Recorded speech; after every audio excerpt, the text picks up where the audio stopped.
necesitamos permiso para volar libres. ¿Escuchas? El pájaro observado.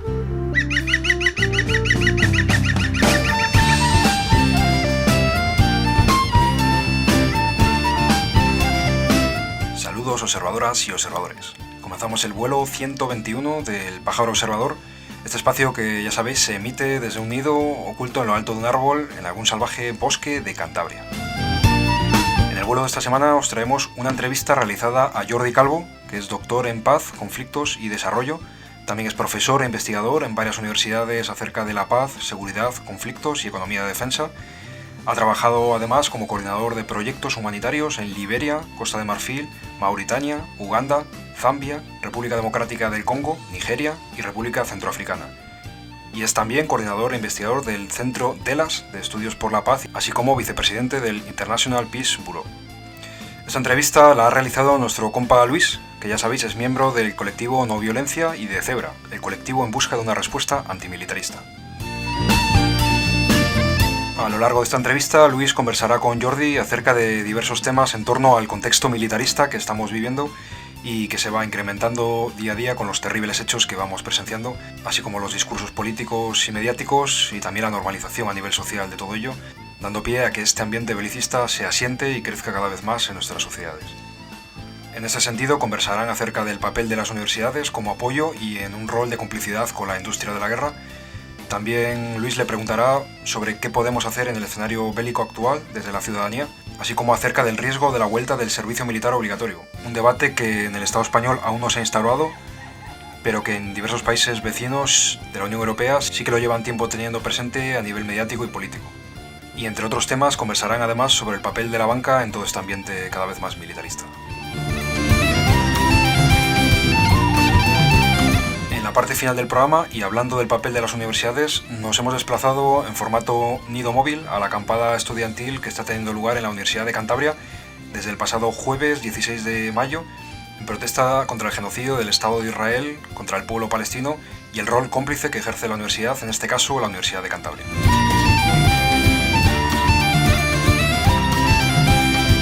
Antes de entrar en materia, mandamos un saludo y un abrazo a toda la audiencia de las radios libres que reemiten nuestros vuelos: Radio Orgallo en Cantabria, Radio Cuca en Oviedo, Irola y Ratia en Bilbao, Radio Espiritrompa en el Alto Aragón, Radio Topo en Zaragoza, Radio Bronca en Barcelona y Radio Almaina en Granada. Y mandamos también un saludo y un abrazo a todas las observadoras y observadores que nos escucháis en cualquier momento a través de nuestros portales de iVoox y YouTube. Bueno, y llegado a este punto, vamos con el habitual chute de flow para calentar motores, así que observadoras y observadores, agarraros fuerte que comenzamos el vuelo.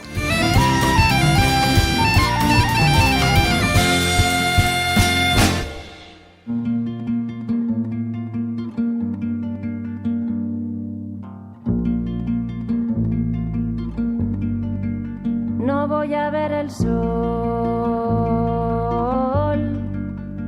esta primavera, porque voy a mirar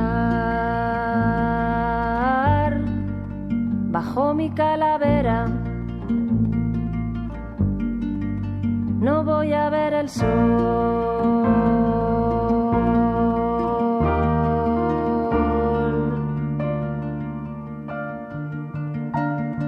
y es que veo más luz adentro de la que me encuentro fuera, y es que veo más luz adentro porque fuera el sol me ciega y hoy he hecho a andar sin disfraz de dragón que quema la ciudad.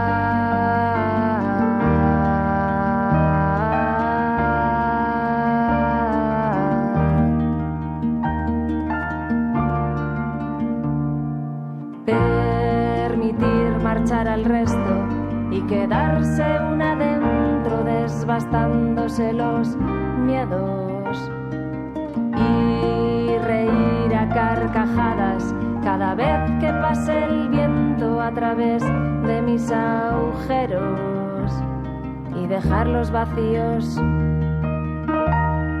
y así pesaré menos, mucho menos.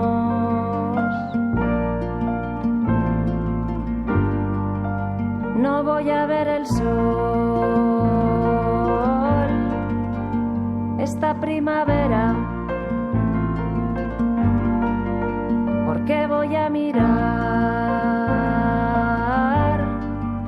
bajo mi calavera, no voy a ver el sol.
Escuchabais Permiso para huir, del último disco de la banda Puro Luego, llamado Amor Discos. Tras este chute de flow, vamos a ir con la entrevista a Jordi Calvo que nos ha preparado nuestro compañero Luis, así que hago la señal al pájaro observador que me dice que todo listo y dentro, entrevista. Buenas tardes, Jordi. Hola, buenas tardes. Bienvenido. Con muchas ganas comenzamos esta entrevista a Jordi Calvo, que le presentamos brevemente. Es doctor en paz, conflictos y desarrollo, investigador y profesor en varias universidades sobre paz, seguridad, conflictos y economía de defensa. Ha trabajado como coordinador de proyectos humanitarios en Liberia, Costa de Marfil, Mauritania, Uganda, Zambia, República Democrática del Congo, Nigeria y República Centroafricana. Es coordinador e investigador del Centro de Las, de Estudios por la Paz, y vicepresidente del International Peace Bureau. Tiene muchos escritos, muchas publicaciones y muchas colaboraciones, y entre ellas, por nombrar algunas, destacamos la guía para no colaborar con la financiación de armas, Pacifistas en acción, desmilitarizar, desarmar, pacificar, por cierto, si no me equivoco, en colaboración con Coldovi Velasco, que la entrevistamos hace poquito en este espacio del Pájaro Observador, y Diccionario de la Guerra, la Paz y el Desarme. Bueno, pues bien, tenemos la alegría de ubicarte desde hace años, algunas personas que estamos por aquí o que te ubicamos por Cantabria, por el trabajo que vienes desarrollando, y además hemos podido conocernos personalmente. Hablo de mí ya en este caso, ¿no? Porque hace 2 años viniste invitado al encuentro del colectivo No Violencia, del que yo formo parte, entre otras cosas, que este año vuelve a ser aquí en Cantabria, en un monasterio muy bonito, y que llamamos, en este caso, la quinta escuela de verano sobre cultura de paz y no violencia, aquí en la Tierruca. Sin duda, para tejer red, aparte de muchas otras cosas, tenemos que encontrarnos con el cuerpo, ¿no? Y hoy usar el cuerpo como instrumento de paz parece convertirse en un mandato ético si deseamos un mundo sin guerras y sin violencia. Jordi tiene experiencia en esta práctica, y además hace poquito una persona que te conoce mejor que yo, no decimos nombres, pues me comentaba muy expresamente la alegría de esta pequeña entrevista y la alegría de saberte que no paras de moverte, porque le impresiona toda la actividad que tienes, ¿no? Más allá del centro de Las y teniendo en cuenta pues todas las variables de una vida, ¿no? Y como la familia y los hijos también, ¿no? Así que muchas gracias por tu testimonio, o como lo queramos llamar. Muy bien, gracias por la invitación y encantado de que sumemos en el movimiento pacifista. Muy bien, pues vamos al lío, comenzando por preguntarte, pensando en las personas más ajenas a este tema, ¿no?, que escucharán, ¿qué es el Centro de las y qué es el International Peace Bureau? Y si te parece, van unidas casi en ambas realidades, ¿cuál es tu posición? ¿Cuáles son tus funciones, no? Sí, pues mira, el Centre de l'As de Estudis per la Pau, que es el Centro de Estudios por la Paz, que tiene el nombre de un señor que se llama Josep Manuel de l'As, es un centro como una organización, una ONG, que trabajamos sobre todo desde la investigación, pasando por un poquito de formación y intentando hacer incidencia política y algunas campañas en cuestiones de paz y desarme. Es decir, nos centramos sobre todo en intentar entender una parte importante de la razón de por qué hay guerras, por qué estamos tan cerca de decidir hacer la guerra. Y esto ocurre en gran parte porque nos preparamos para que haya guerras en prácticamente todos los países del mundo. Nos preparamos con la preparación de que haya personas dispuestas a hacer la guerra, entrenadas, con las armas, con la financiación que eso requiere, con el apoyo político, los discursos, y digamos que todo ese análisis es el que hacemos desde el Centre de l'As para intentar entender dónde están aquellos elementos que quizá tocando alguno de ellos podamos hacer más difícil que podamos llegar a esto tan terrible, ¿no?, como es la guerra. Uh-huh. Y el International Peace Bureau es una organización, una red de organizaciones pacifistas de todo el mundo, en la que hay más de 400, realmente internacional, con organizaciones de todos los continentes, en la que nos coordinamos, intentamos hacer que aquello que trabajamos a nivel local o nacional que tenga un impacto internacional a través de campañas conjuntas, a través de acciones que puedan llegar a, por ejemplo, a instancias de organismos multilaterales, como por ejemplo Naciones Unidas, y también para tener un alcance y tener una expansión del movimiento pacifista más allá de donde estamos y sentir que somos muchos y muchas en las organizaciones de paz, porque cuando, por ejemplo, vamos a las reuniones del International Peace Bureau, vemos que, bueno, yo las reuniones de la Junta Directiva, pues bueno, hay personas, tenemos una persona de Mongolia, otra de Japón, otra de Corea del Sur, otra de Filipinas, otra de Australia, otra de Estados Unidos, otra de Camerún, de varios, ¿no?, de una serie de países donde ves que vale la pena que, aunque seamos pocos allá donde estemos, o parezca que seamos pocos, la suma, el movimiento por la paz internacional, bueno, son varias miles de personas muy implicadas que creo que podemos conseguir hacer mucho. Mi función es bueno, colaborar en lo máximo posible en esto, y en el Centre de l'As, sobre todo, pues tengo una función ya de coordinación y aparte del trabajo de investigación que pueda realizar, porque como soy el que más tiempo lleva trabajando, digamos que ya soy veterano y tengo estas tareas acordes a la veteranía. Muy bien. Pues yendo ahora un poquito a los orígenes, a tus orígenes, ¿no? Son preguntas muy personales en este caso. ¿De dónde crees que nace tu vocación pacifista? Se puede hacer la pregunta de muchas maneras, ¿no? Pero yo creo que está bien definida así, ¿no? ¿De dónde crees? ¿De dónde crees que nace esa vocación, ¿no? Porque podías estar en muchos lugares y incluso a nivel social, ¿no? Aportando desde distintas sensibilidades y demás. Pero bueno, es muy definido la posición en la que estás, ¿no? ¿De dónde crees que nace? Sí, pues mira, yo a veces lo he pensado, también para identificar cómo podemos conseguir ser más, ¿no? Una de nuestras funciones es, pues bueno, ampliar la base, llegar a más gente y hacer que el grupo, las organizaciones que nos dedicamos a esto, no desaparezcamos cuando desaparezcan las personas que ahora estamos. Y pensándolo bien, yo creo que ha habido como dos elementos clave, ¿no?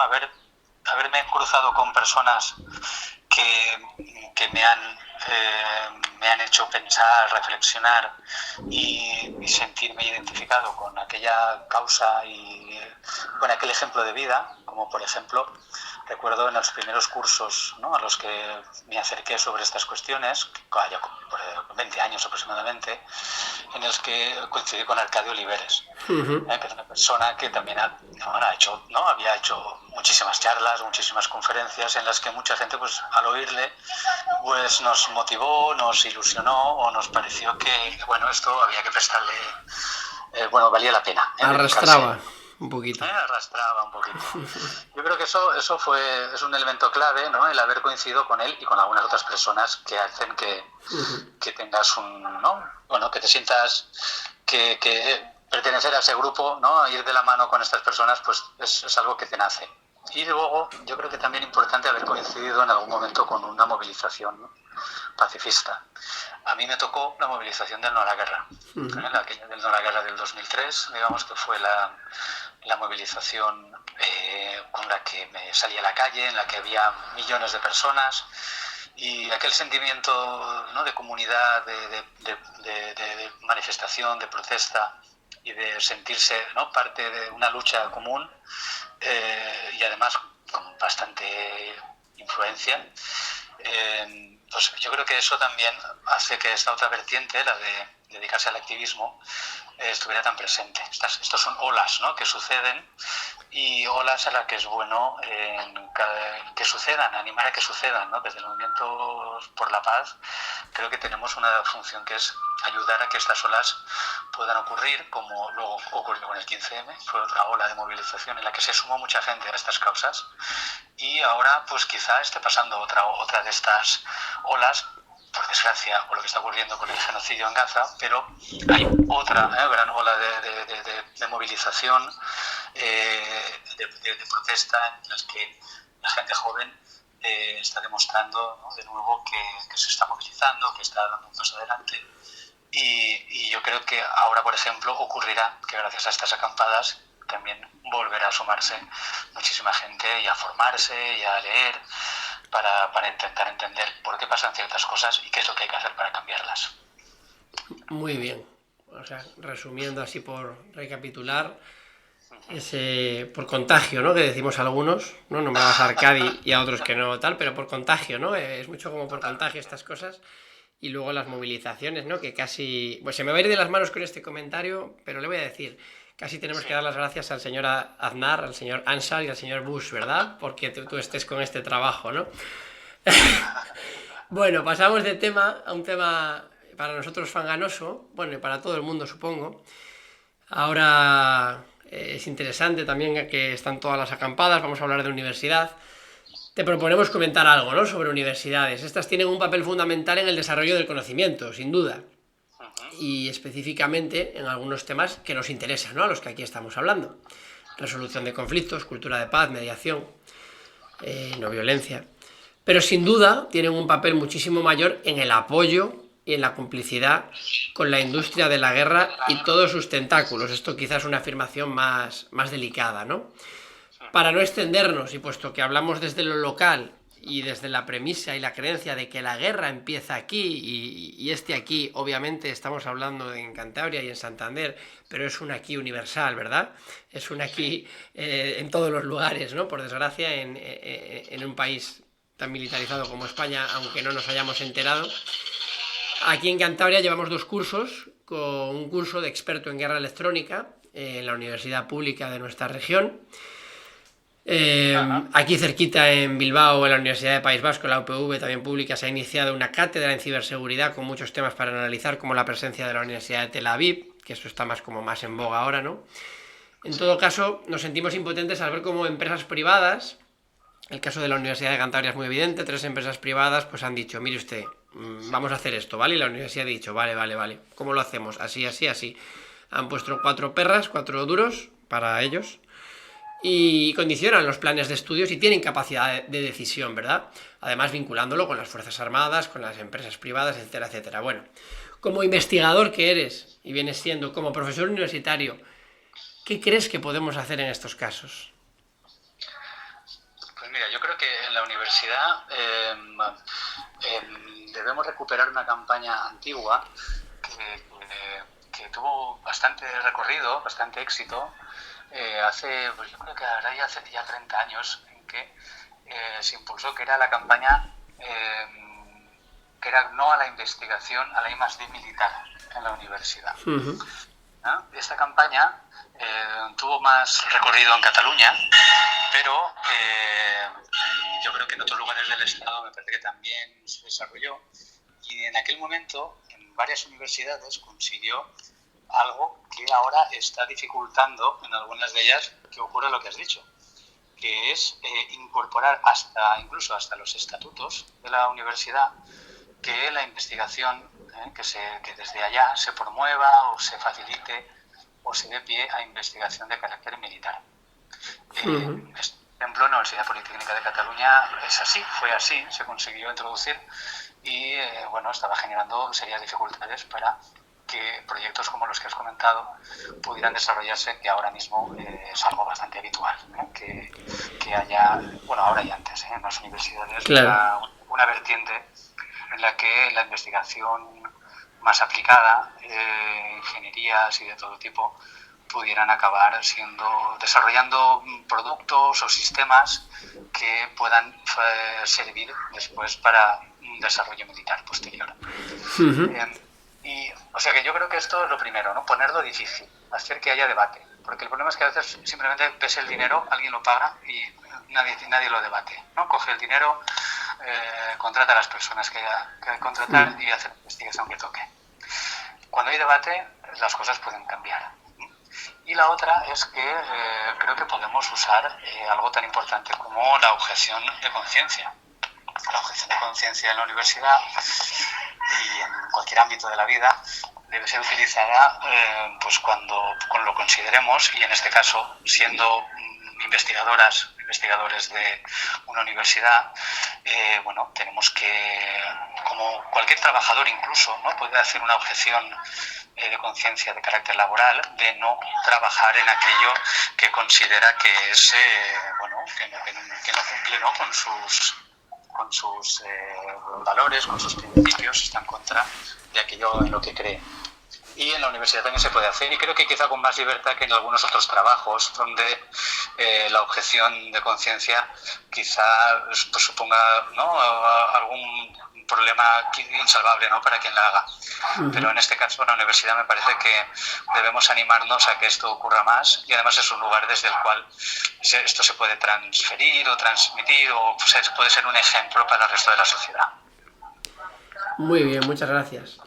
Pues bueno, viendo lo que sigue ahora, prometo, como colaborador del Pájaro Observador de estos temas militaristas y antimilitaristas, pacifistas, no violentos, buscar líneas más positivas, más enriquecedoras, que siempre es un debate que tenemos, ¿no? Cómo empezar, cómo acabar, cómo hablar de lo positivo, ¿no? Pero seguimos hablando ahora del escenario bélico internacional, ¿no?, que cada día pinta menos alentador, y el pasado mes, marzo-abril, se han dado pasos de gigante, ¿no?, con declaraciones de gente como el presidente de Francia, Emmanuel Macron, de la presidenta del Parlamento Europeo, Ursula von der Leyen, por no hablar de nuestro querido Borrell. Sí. Así que básicamente nos están anunciando el mandato de armarnos para lo que pueda venir, ¿no?, reavivando discursos de odio, más aún, y las lógicas polarizadas más simplistas, porque podemos entender que, que el blanco y el negro y que la polarización dentro del pensamiento dualista es una realidad que usamos en nuestro día a día, pero las lógicas polarizadas más simplistas que nos podamos imaginar, ¿no? Y la vida y la realidad no es así, ¿no? Hay un hombre que se llama George F. Kennan, que dijo que si la Unión Soviética se hundiera de repente, fue un diplomático de primer nivel, cuando Eisenhower, cuando la época en la que en los años 60, a principios, se define esto del complejo industrial militar y demás, ¿no?, dijo que si la Unión Soviética se hundiera de repente bajo las aguas del océano, Estados Unidos tendría que inventarse otro enemigo. Hoy en día muchas cosas han cambiado y hay muchos matices diferentes, pero esa afirmación sigue siendo válida, ¿no? El complejo industrial militar, el entramado, me gusta decir a mí, para acercarlo más a quien le suena chino esto, ¿no?, siempre gana, ¿no? La banca, la industria armamentística, la política, los políticos, los ejércitos, siempre ganan. Si tuvieras que animar a alguien, Jordi, a centrarse el resto de su vida en trabajar para transformar la industria de la guerra, ¿no? Ese complejo industrial militar, ese entramado. ¿Cuál crees que sería la estructura o la labor donde el trabajo sería más eficiente, ¿no? Si dijéramos, venga, vamos a una cosa. ¿Te la juegas? ¿Por qué apuestas? Hombre, la verdad que para ¿no? intentar ponerse lo más difícil, ¿no? a esta producción armamentista, a esta militarización que se produce por inercia, por negocio y por los intereses de unos pocos. Yo creo que por introducir una línea nueva y diferente, normalmente nos dirigimos a los gobiernos, y los gobiernos tienen la responsabilidad de cambiar las cosas porque vivimos, en cierto modo todavía, ¿no? en una democracia en la que podemos pedirle responsabilidades, y esto hay que seguir haciéndolo. Pero quizás se nos olvida que cada vez vivimos en un sistema en el que los gobiernos tienen menos que decir porque manejan menos parte de los recursos, y las empresas más.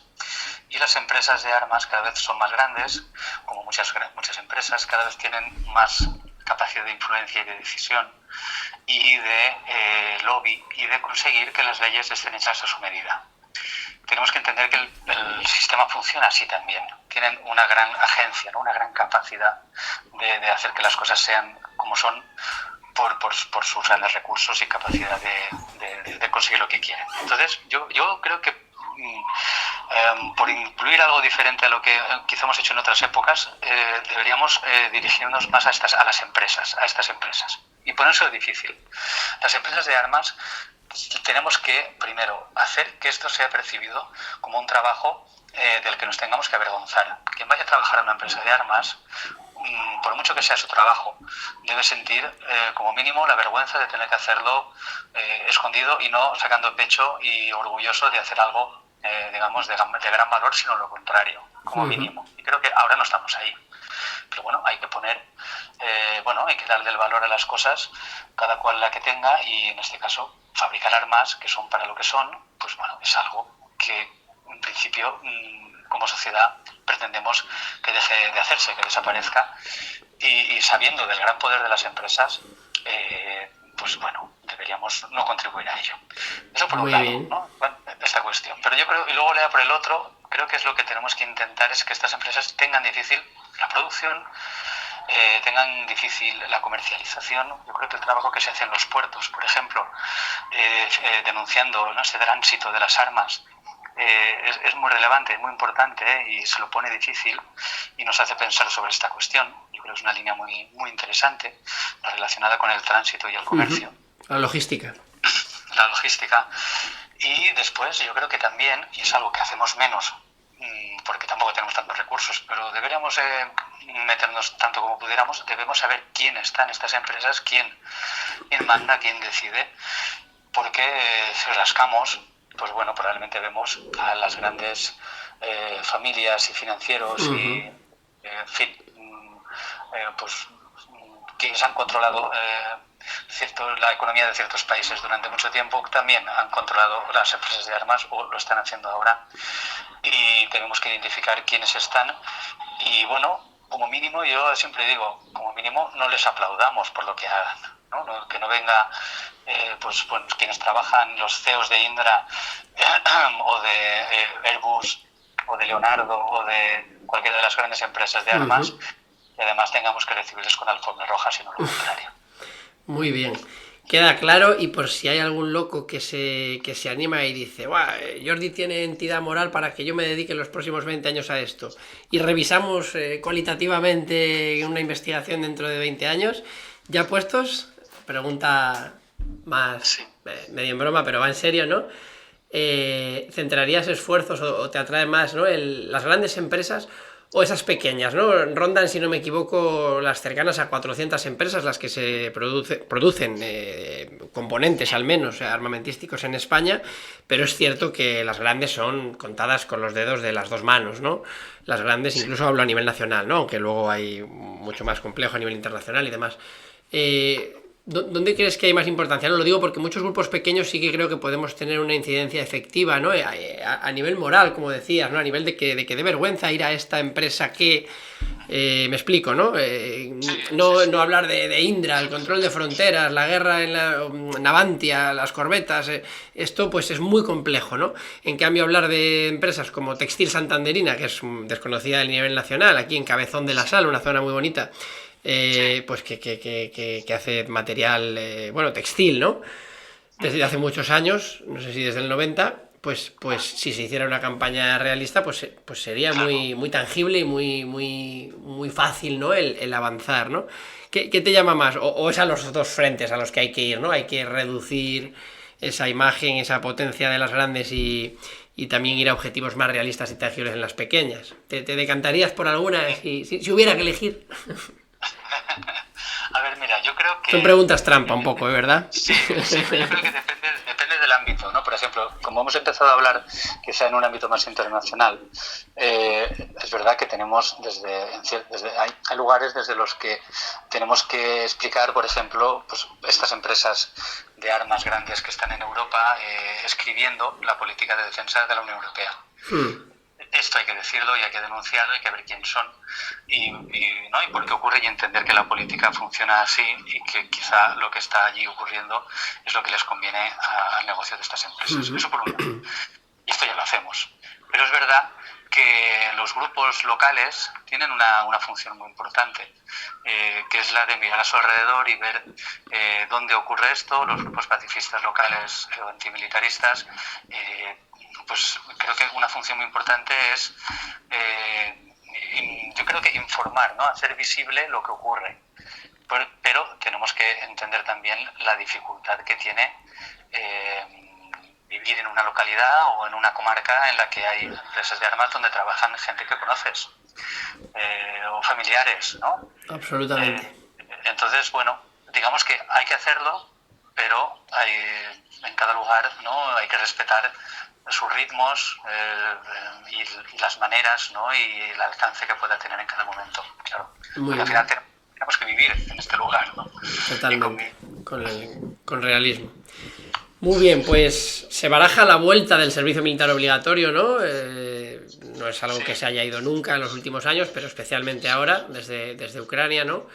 Ya hay países que en parlamentos lo están aprobando, literalmente, no vamos a pararnos a ello, que además es que es de riguroso directo prácticamente, ¿no? De estos meses, de este mes pasado, en algunos países. En España el debate no está muy presente, pero el estado de las cosas y la historia nos recuerda que en pocos años la cosa puede cambiar todo lo que nos imaginemos y más, ¿no? Y los 30 años, ¿no? de lucha o de transición desde ese Pepe Beunza, por ponerle nombre a un inicio, ¿no? Que realmente hubo antes, ¿no? También hay los testigos de Jehová y otras historias curiosas. Pero bueno, vamos a decir 30 años de lucha, pues consiguieron los que lo consiguieron que estemos en otro estado de las cosas al nivel de esa libertad individual, ¿no? ¿Crees que es un escenario realista que en España vuelva al servicio militar obligatorio, aunque sea de forma parcial, de estas fuerzas armadas, no ejército, ¿no? No se autodenomina ejército ya? ¿Crees que es posible, que sea realista? Y hablamos a un corto o medio plazo, quiero decir, la pregunta va como muy tangible, ¿no? Muy de, pues eso, de aquí a muy pocos años, no hablamos a 6 o 8 años, a menos. Sí. En el caso de que sí, o de que quizá, o de que no lo sé, ¿qué podemos hacer para evitarlo? Sí, pues mira, justo este debate lo estamos teniendo porque vemos que está en el cajón de algunos programas políticos de algunos partidos políticos. Muy definidamente de alguno en concreto, sí. Y entonces, digamos que no estamos tan lejos de que esto ocurra. Las realidades políticas cambian y de momento puede haber una conjunción de factores que hagan que haya partidos como Vox en responsabilidades de gobierno y que una de sus líneas principales, ¿no? de influencia sea esta con alguna otra que quizá ya conozcamos. Y que además sea relativamente bien vista por sus socios, sus hipotéticos socios de gobierno, ¿no? Que no lo vean como un gran problema, sino quizá como una oportunidad incluso. Y el contexto de guerra que hay ahora en Europa, digamos, este discurso belicista predominante, yo creo que es un discurso que también, de alguna manera, iba a decir educa, digamos que maleduca a la sociedad, a quienes al final lo oyen un poco de refilón, en el que parece que no hay otra alternativa que caminar en esta dirección. Y yo creo que esto es especialmente preocupante porque puede pasar. Yo creo que no estamos tan lejos de que llegue también la propuesta a España, y pararlo no es tan fácil, ¿no? Primero, esto a mí al menos me genera un sentimiento de esperanza, de que creo que sería una lucha que podríamos ganar si nos preparamos para ello, una lucha que podríamos ganar tal y como se ganó el fin del servicio militar obligatorio, recordando lo que se hizo, porque tenemos experiencia, porque quienes lucharon por esto están aquí, y nos conocemos, ¿no? Y hemos vivido aquella fase, y podemos creo que podemos ayudar a organizar a la juventud y a la sociedad pues de una manera quizá más eficiente, ¿no? Digamos, las realidades pueden volver a repetirse, la historia se puede volver a repetir, pero el contexto es diferente, y yo mantengo la esperanza de que sabemos más y quizá podemos organizarnos mejor para evitar que ocurra. Esto, por un lado, ¿no? Lo conseguimos una vez y podemos conseguir pararlo ahora otra vez. Pero también es cierto que estamos dentro de una ola cultural, política, reaccionaria a nivel internacional, en el que pues no sabemos cuánto durará, pero puede durar 5, 10, 15, 20 años, quizá, y puede llevarnos a escenarios en los que nos situemos, ¿no? En que el mínimo común múltiplo entre todos los países sea en que haya un servicio militar obligatorio, unos ejércitos muchísimo más numerosos, porque se generen, ¿no? Unas relaciones internacionales basadas todavía más en la desconfianza, etcétera, etcétera. Y digamos que no es fácil ir en contra de esta ola que recorre no solo Europa, sino buena parte del mundo. Pero no imposible, porque aún así hoy en día hay países sin ejército, hay otros con ejército que no tiene una gran, digamos, utilidad interna y externa, y luego hay otros países obviamente que tienen ejércitos profesionales más desarrollados. Pero yo creo que no tanto por la utilidad que tendrá para los gobiernos tener un ejército, un ejército más barato, ¿no? Un servicio militar obligatorio finalmente es un ejército más barato. Yo creo que a un gobierno como el gobierno español, yo creo que no le hace falta. Puede ampliar el ejército si lo quisiera, ¿no? Pues poniendo más presupuesto y utilizándolo para aquello que considere, aunque estaremos en contra, obviamente.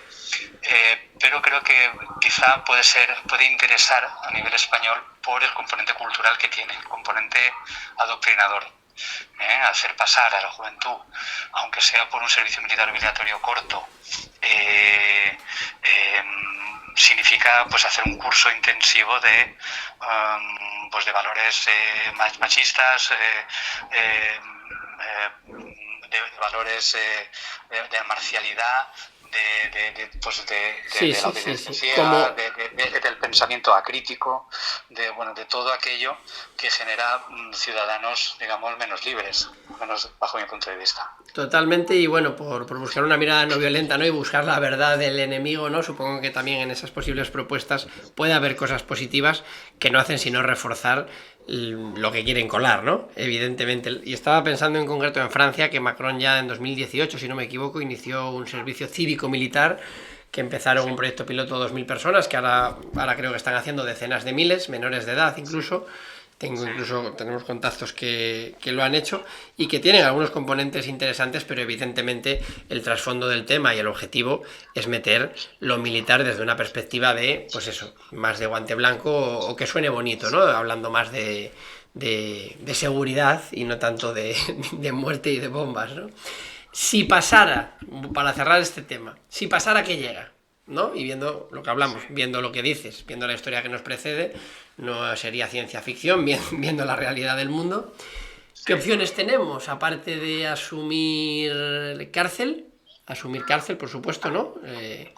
Asumir la pena o huir, no sé si al monte o a otros países, pero hay más opciones así en principio que te surjan o que veas interesantes si llegara a ese caso, ¿no? Como personas, iba a decir como hombres, como personas, porque no se sabe, ¿no? En Ucrania ahora mismo están pues de 25 a 60 años todos llamados al frente. Mujeres están voluntarias, pero bueno, no se sabe lo que puede pasar. En principio pensaríamos en hombres. ¿Alguna opción más aparte de cárcel o huida para los que tenemos claro que no vamos a servir para matar a nuestros hermanos? Sí, pues la verdad que yo veo lo más digno desertar de la guerra es lo más digno que hay y digamos rechazar prepararla o hacerla pues digamos que más dignidad tampoco es posible. Entonces la verdad que no se me ocurre algo que tenga más fuerza y más impacto. Muy bien. Así que sería trabajar en esta línea y ya sabemos que cuando es poca gente la que lo hace, es más difícil conseguir los objetivos comunitarios, claro, sociales, pero cuando el grupo es numeroso, los cambios vienen rápido. Ya ocurrió y yo creo que, podríamos conseguir, yo creo que pararlo y vamos, a no ser que cambiara mucho el marco político en el que vivimos, es algo viable, ¿no? Conseguir un movimiento así. Sí, total. Vale, vamos terminando, poniendo la mirada ahora en el tema de la banca armada y tenemos un problema, porque tenemos 5 minutillos y tú de esto sabes mucho.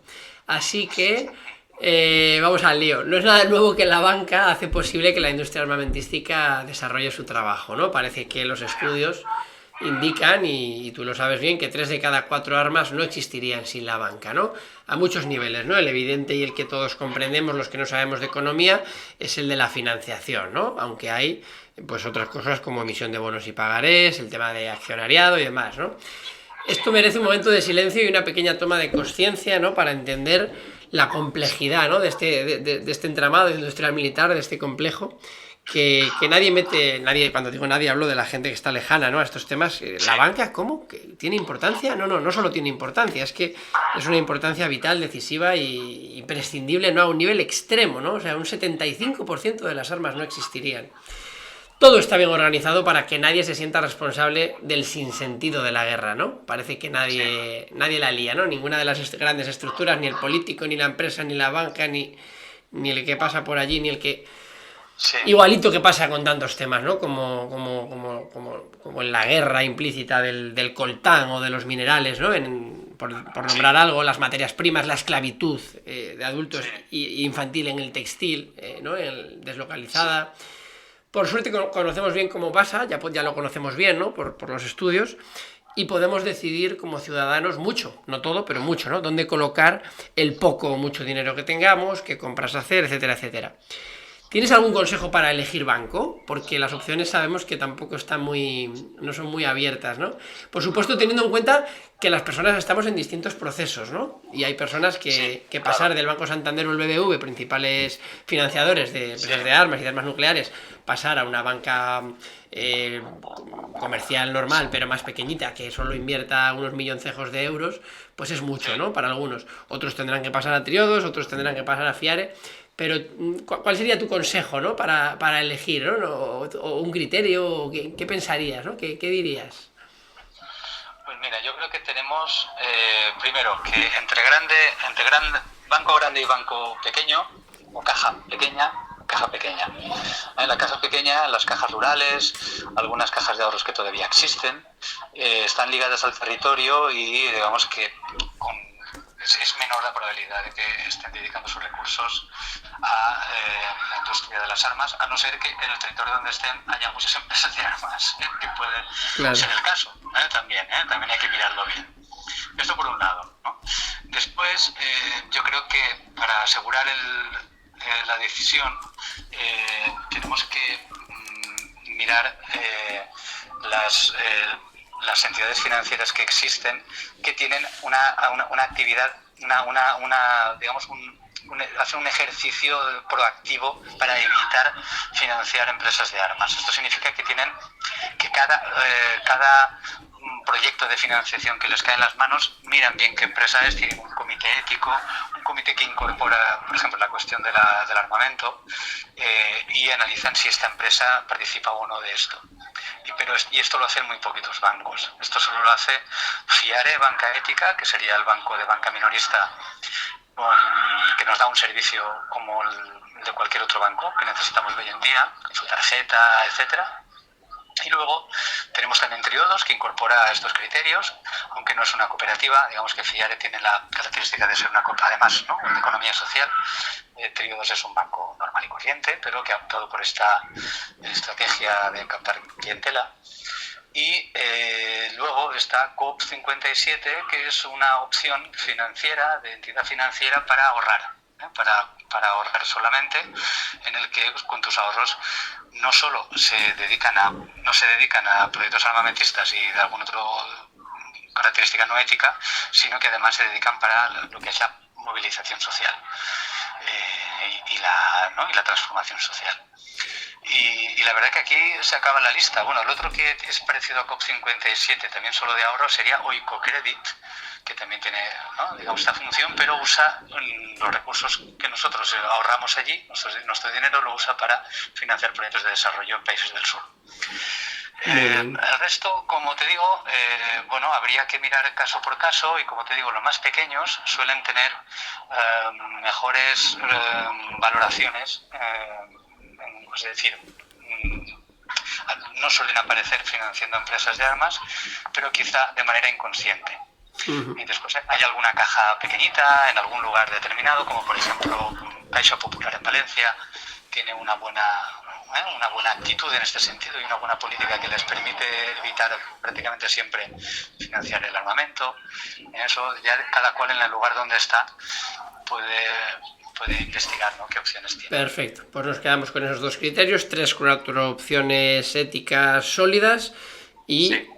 Para alguien menos metido en el tema, pues cuanto más pequeño e investigando, mejor. Nos quedan, te vamos a pedir 4 minutos más, que hemos cumplido el tiempo que habíamos pactado, 4 minutillos para terminar, es posible, ¿verdad? Yo diría 2. 2, perfecto. Nos comemos el tema de las aseguradoras, que queda la gente ahí pendiente, que podríamos hablar un programa solo de él. Y la última pregunta sería, pues, se dan muchos diálogos acerca de la necesidad de tejer más red, ¿no?, entre personas y agrupaciones que trabajamos de una u otra forma para abolir la guerra, ¿no?, esa quimera que no tiene que serlo. Tejer más red para sentir el calor y la esperanza que generan compartir el trabajo en una dirección, que es el de abolir la guerra, y la esperanza que genera compartir el trabajo pues para conseguir objetivos realistas, ¿no? Pero sobre todo para ser efectivos, para lograr cambios tangibles. Y muchas personas creemos que hay que hablar de transarme y no de desarme, al menos en este momento. Bueno, como muchos temas que saldrían por aquí y que tenemos que ir abordando, ¿no?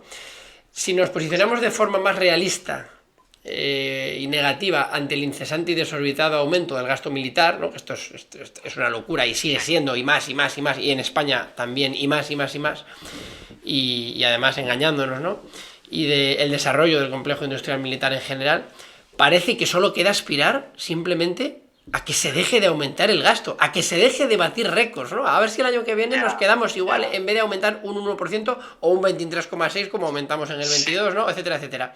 Para ti, la pregunta, ¿no?, por ir y cerramos con esto.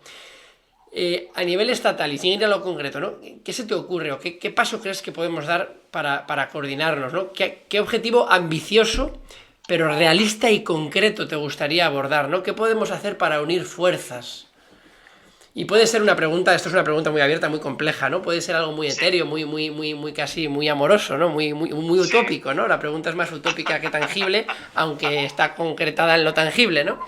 Pero ¿qué se te viene a la cabeza? No somos profesionales de la radio y hacemos lo que podemos. Mira, yo con esto te contestaría con algo concreto que ahora está un poco pasando. Obviamente todo esto que comentas nos lo preguntamos, ¿no?, lo hablamos en diversos lugares, y estoy seguro que en muchos lugares del mundo ocurre, no estamos preocupándonos por ello, no solo por el gasto militar, sino por el rearme, por la carrera armamentista, por la militarización, por la cultura belicista. Las nucleares. Da miedo lo que ocurre. Entonces, ahora estamos proponiendo, a través de un pequeño comunicado que ya se puede encontrar en la web, No a la militarización, no a la guerra en Europa, estamos proponiendo que nos sumemos todas las organizaciones que no solo de paz, sino todas las que tengan sensibilidad con este tema, en Cataluña, en diversos lugares del Estado, en todo el Estado español, pero también en Europa. Lo queremos llevar a Europa a través de nuestras organizaciones que conocemos, lo queremos llevar al IPB, ¿no?, a nivel internacional. Y oye, pues que quede una especie de llamamiento y nueva campaña que intente frenar esta barbarie que está ocurriendo a través de que se vea que somos miles de organizaciones las que pedimos que esto no ocurra, ¿no? Que esta decisión en realidad no la pide la gente, esto viene de arriba. Y bueno, yo creo que es algo que está ahora pasando, lo queremos promover desde el Centre de l'As, pero también desde otros lugares, y os llegará, y animo a que todo el mundo se sume con su organización, grande, pequeña, asociación, grupo, porque sería, yo creo que lo que le puede dar fuerza es que seamos miles de grupos, de organizaciones, firmando este documento y luego viendo dónde podemos llegar con él. Ya veremos el siguiente paso cuál es. Genial, pues buscar esa sensibilidad común concretada en unas ideas concretas, y que la fuerza, la vibración de esas campanas que sonaban nos alimenten para conseguir los objetivos. Muchas gracias, Jordi Calvo, estamos en contacto y ahora más que antes para seguir trabajando por la paz.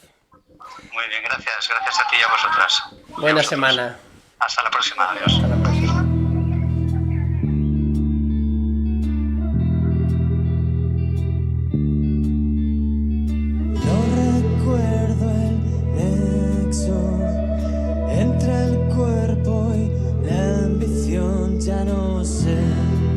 Avanzar sin reflexión. No existe la calma ni el vigor de juventud cuando caes siempre en el mismo talud.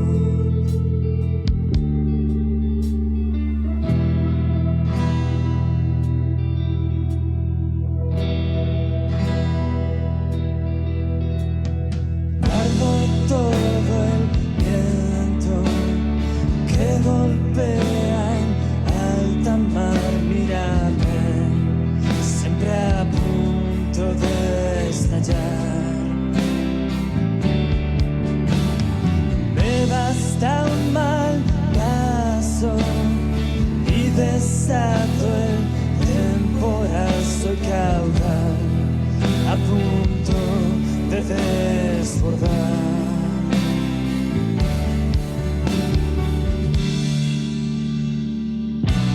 Soy fuerza partida en dos.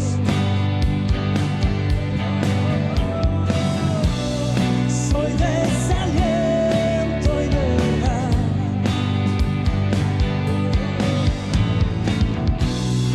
Encierro y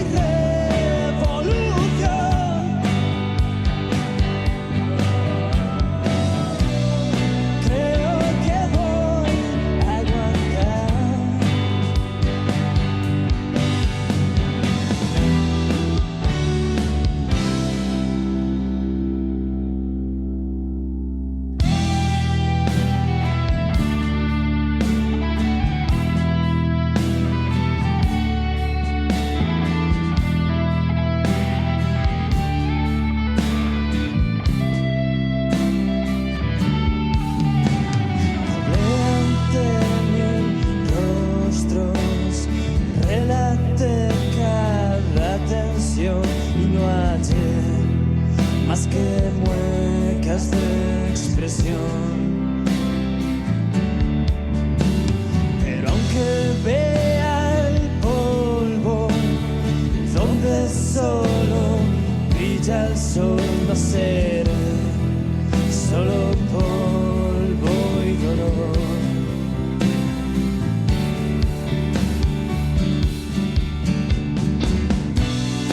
Soy fuerza para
Hasta aquí la entrevista que ha realizado Luis a Jordi Calvo.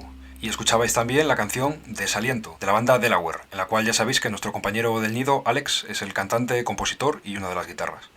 Bueno, y enlazando con esta entrevista que hemos escuchado, en la que se hablaba del rol de las universidades como cómplices de las guerras en sus relaciones con empresas armamentísticas o con un estado genocida como es el de Israel, pues como os avanzábamos, hemos estado hablando con un compa de la acampada que desde el jueves 16 de mayo está teniendo lugar en la Universidad de Cantabria y a quien preguntábamos sobre los motivos de esta acampada aquí en Cantabria, las reivindicaciones que están haciendo al rector y las posibles acciones que van teniendo previstas. Hay que comentar que la entrevista se grabó tras la primera noche de acampada el pasado viernes 17 de mayo.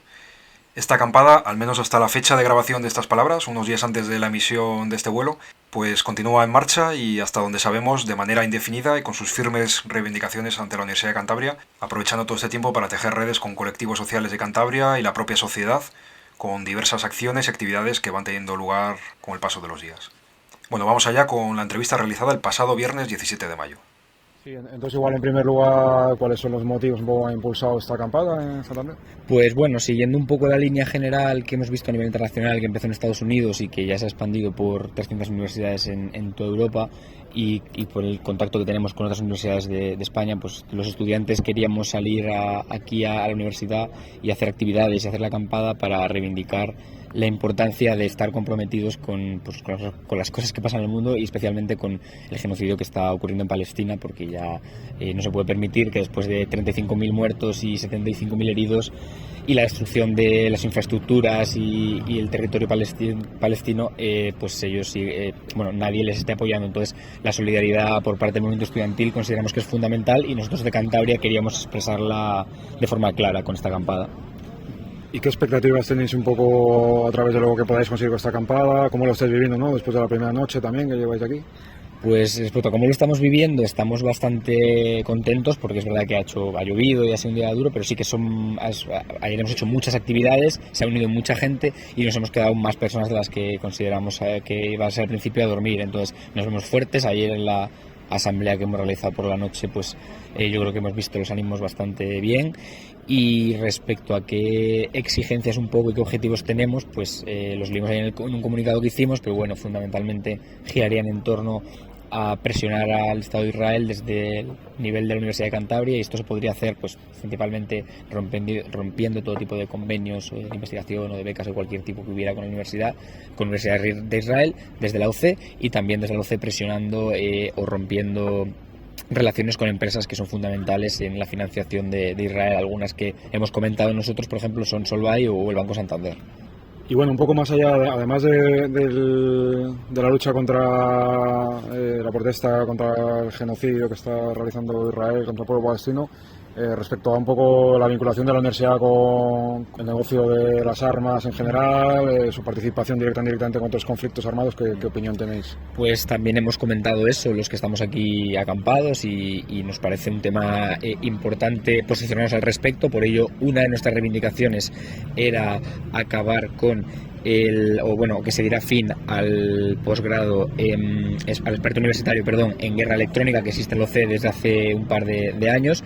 Es otra de esas exigencias que hemos puesto, ya que aunque no tiene por qué estar afectando directamente este conflicto, consideramos que ese aumento en el gasto militar que se está basando en España y esa inversión en formación militar no puede sino acrecentar los conflictos en el mundo y fomentarlos y llevar armamento a ellos. Entonces nuestra postura en ese sentido es totalmente antimilitarista, y creemos que esa reivindicación está muy ligada pues para que no ocurra lo que está pasando, que es terrible y que pasa en otros lugares del mundo y que creemos que puede seguir pasando si no trabajamos al respecto.